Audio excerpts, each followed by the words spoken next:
Yeah. How are you? Doing well. How are you? Good. Real quick, just to look back at, let's say Tuesday, so that would have been Sunday. After you went back and watched the tape, what were your kind of impressions? Did it feel like the same way that you thought the game played out live, or did a couple extra things kind of stand out to you? What stood out the most was just like effort plays, and it's like a good and bad thing because those are things that we can fix. You can fix those like without really changing much of like strategic and strategy things. Just like offensive rebounding, boxing them out, getting back in transition, like those things you can control. Those are just effort things, kind of just staying locked in. Fatigue probably set in, but like I didn't really want to mention it because I mean they're on the same schedule as us. They travel, so but those are things that we just got to lock into the little things. You like these setups when you play the same team in like 3 days? Yeah, I mean I think it's a great depiction of what the postseason will be like. It's kind of like an early dose of what playoffs are like. Quick turnarounds, quick adjustments, kind of lock in, more mental practice than physical practice. And then being able to get out and execute those adjustments.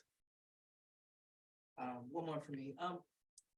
What have you learned about Slim that you didn't know beforehand since you've been with her every day? Yeah, a lot of versatility. Obviously, I mean, I played against her when I was in college, so I knew about her offensive ability. But like in the league, like she's kind of made her impression on defense. But she brings a lot offensively. Versatile as far as she can play the point guard. She can get a lot of people involved. Tempo, pace, being able to get to her pull-up jump shots and her spots on the court. Like I said, like on against her, you kind of like highlight the defensive parts, but being on the same team, like she has so much more to her game offensively.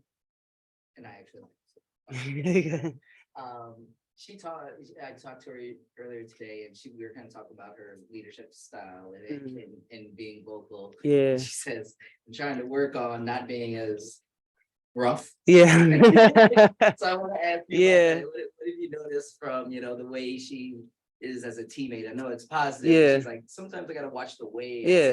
No, she's been great. One thing I love about her is just like the open dialogue. Like, she'll say something, but she's also open to, that open dialogue, seeing the other person's perspective. And that's great, as far as a teammate, you can kind of talk each other through what you're saying, and not necessarily one person is wrong. It's just like, kind of on different pages at that point, whether it's offensively or defensively. And like, that's a blessing as a teammate, because sometimes you don't always see that. No problem. What's going on? Question for you. Coach, post game talked a lot about the shooting woes that you guys were having last game. Obviously, it's only been a couple of games, but perimeter shooting especially. Yeah.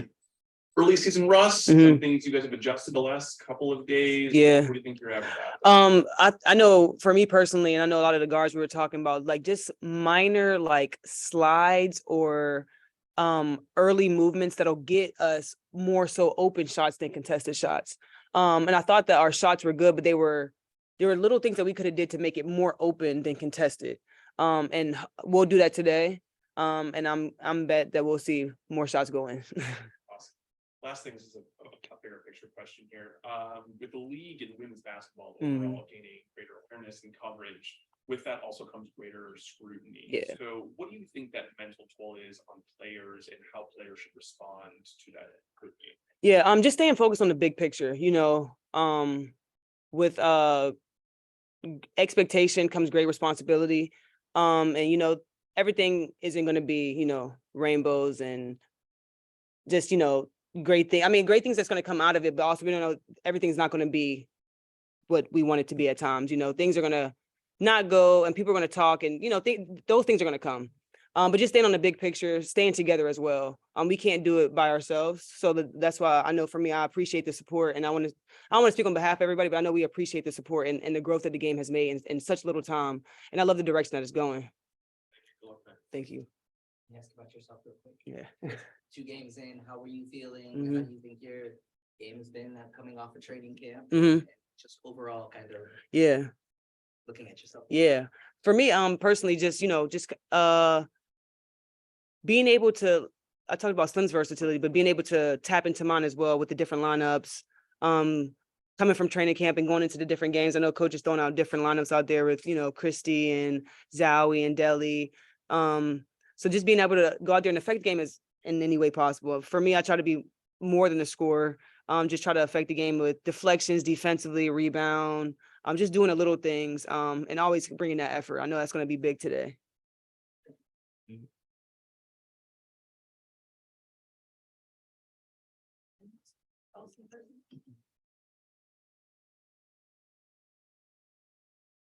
Tori, I think we're all set. All good? Okay. Thank you, guys. Thanks. Get a retwist? Oh, no, I just got my hair.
Hi, Kelsey.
Hi, Tosh. Oh, you're on mute. One moment. The wind. Hi, Tosh. Whenever you're ready, we can get started with in-person questions. I'm ready. Just don't mind me doing my hair, y'all. Alright, great. Yeah. When you went back and watched tape Sunday, it was the same feels you felt after the game, or did a couple of different things kind of stand out to you? I didn't feel terrible after the game. It's only game 2. We've only been together for 2 weeks. We're still very much learning spacing, offense, and player tendencies. So a lot of the reads right now that we are a little slow to make, those will come. So I felt very calm after the game. There's a lot of good things that we did. I felt like Connecticut had to actually play like playoff type schemes against us the other night, which is good. It shows where we are. Offensively, we can just be better with our spacing, our pace, making cuts and reads off of the double teams on Della to make her job a little bit easier. Her and A need to get easier shots. So that's something that we focused on today and something that I saw in watching back film. And then our defensive transition from New York to Connecticut was so much better. And then we have the lulls of where you can see our conditioning is still getting there. So there's a lot of good things to take away. Again, it's only game 2, so you take it with a grain of salt, and you just come in, you do your job, and put one foot in front of the other. So I'm okay with where we are right now. There's no panic. There's nothing, like it's way too early. So we're good. We're good. I'm excited for tonight, and we're a different team at home. Connecticut's a really good team at home. That's a hard place to go play and get a win in. So is our arena. So I'm excited for tonight. Like the way the schedule works in these instances when you play the same team in like 2 games where it almost feels kind of. I mean, 3 games in 5 days. No, I do not like. Not with commercial flying. No, I do not like that. But the back-to-backs, yeah, because it makes it easy. You make minor adjustments. You can do walkthroughs opposed to having a full scout and a full shoot around. So that's the nice part of it. But no, the 3 games in 5 days to start off the season, it's a shock to the body and to the system. Yeah, a little bit much. And one last one for me. What have you learned about Slim that you may have not have known before she joined the team? Man, Slim is such a beautiful human being, and you can see it in spurts from afar, but you don't really understand it until you're in it. Who she is as a human being is by far one of the dopest souls I've met.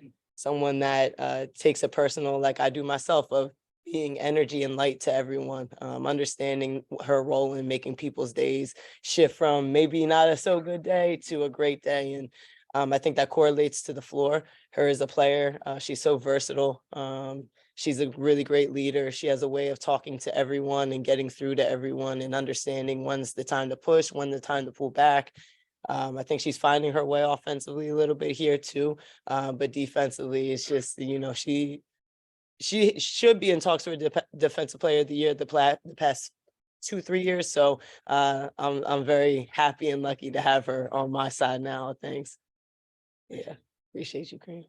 Looking at your game, just the evolution, you're a vet now. Yeah. Where do you feel like 2023 Tosh is maybe a little bit better than 2022 Tosh? My goal is to always just go back and grow. And every single year I want to come in and be better for this organization and for my teammates, my team. I do feel like a seasoned vet. I don't know what it is or what the shift is, but I feel really confident. Even though my 3 hasn't really been falling in, everyone has felt good. And something that I told to Eric the other day, when my shot starts falling, y'all fucked. And I mean that wholeheartedly, because I feel good. So when that 3 starts falling, because I'm already getting to the basket, and those are just things that I worked on in the off season, and now being back with Safu, working on my shot again and that consistency, I just feel really confident. So I just want to come in and be the best version of myself every night for this team, and whatever I need to do at any given time, that's what my job is to do. I know you've obviously been around Eric a long time, and the team overall is comfortable with him. But with Mike so quiet, in practice on the side, is that weird not to hear him? No, in the most respectful ways, it's Eric's team. So I was blessed to play for the winningest coach for 7 years of my career, but he handed over those keys. So it is Eric's team. I know that he is confident in that, and we are confident in that. So if anything, I'm super appreciative to Coach T for making that decision and following through with it. It's hard to walk away from your team, right? And someone that's coached his entire life, I can only imagine how he's biting at the nails here and there and on the sideline watching and wanting to put his input in. But he's done a really good job of not only a GM, but a dad, of just like backing off and giving him the full keys to the car. And that's a really cool thing to see. Yeah, disrespect to Eric applied. Yeah, no disrespect to no one. That's all I meant. Yeah. Hello. It's my dad, y'all. Hold on. Can I answer my dad? Hey, Dad. Did he butt down me? Dad. Not you on butt down me. I might not have service in here. Do y'all want to call him back? Yes. I definitely Okay. think we should call him back. I think we should. Let's see if he answers. Sometimes he butt downs me at work. Hello. Hi, Dad. I made a mistake. I was trying to text you. I told you even. Dad, I'm in media. Say hello to everyone. Hello, everybody. Okay, what were you gonna text me? You can just say it now. Just going to text you. Good luck tonight. Hope you and your team do well. Thanks, Dad. I love you and I appreciate you. Yeah, you too. All right, I'll talk to you soon. Love you. He's gonna do media. I know. All right, bye. He'll be like, oh, no. Yeah. Are you and Christy doing the baseball passing? So I know it was just like when she left, me and A became partners, so now that's my passing buddy. Natasha, Hey. Coach lamented the shooting issues at the end of last game. Shatori was just in here talking about the adjustments the guards are planning on making. Mhm. Can you speak a little bit to what you're hoping to be able to get out of your shooting tonight and the where it's going. Yeah, we're getting really good shots within our offense. I think we're getting the shots that we want to get majority of the time too. It's just about shooting with confidence and staying consistent. And the numbers game is going to start falling into our favor. But we're confident in everyone in every shot that they take. Hi, Amanda. Hi, girl. Oh my goodness, you look so lovely today. But yeah, we're going to continue to shoot those shots and just remain confident. Everyone's been in here consistently getting shots up, and that's a commitment that we have to each other and to this organization. But we're good. It's just about really, honestly, just staying confident and taking those shots though. Last thing for me, with women's basketball and the league gaining greater awareness and coverage, also comes greater scrutiny. So what do you believe is the mental toll that takes on players, and what do you think players will do about that scrutiny? Yeah, that's a really good question. I don't think anyone has ever made that statement either. It is draining to constantly have to demand for respect in our workspace, in our workplace. I think too much we're compared to the NBA, and while yes, we love our brothers on the other side, we are completely different. And we understand that. We understand the economics, but we also understand that only 5% of media coverage comes to women's sports in general. So it remains a fight that we're going to continue to fight. While it is draining, this is a necessary fight that all of us understand. So mentally, yes, it is very, very draining. We all have our own ways of dealing with it. I'm very big on self-care and mindfulness, and really just turning off my phone and getting away from social media, because that's where everyone gets Twitter fingers. And if you were in front of me, you wouldn't say, because I promise you my fist would come too with it. But you just kind of have to step away and just understand what the ultimate goal is, and that's just to continue to advance us forward. Thank you, Matt. You got the voting rights award I saw on Twitter.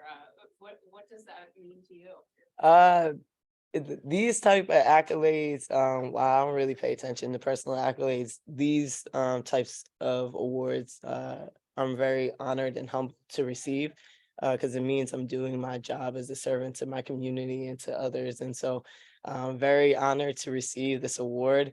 Why I saw a lot of people asking why I received the award, and that's because in 2020, I helped make ESA a polling location for Southeast Washington, D.C., making it more easily accessible for a number of Black and Brown people to be able to come in and cast their votes for a very important election during a time that we didn't know where the trajectory of our country was going. So just trying to, again, utilize my platform and be a voice for the voiceless when, people have to leave work in the middle of the day to go 30 minutes across town, and we all know DC traffic. It's impossible. So what are my choices? I'm either going to stay at work and get my pay and potentially get in trouble for leaving, or I'm going to go leave in the middle of the day and travel 40 minutes to go vote, instead of, I could just go 5 minutes down the street from my home after work and I can go vote.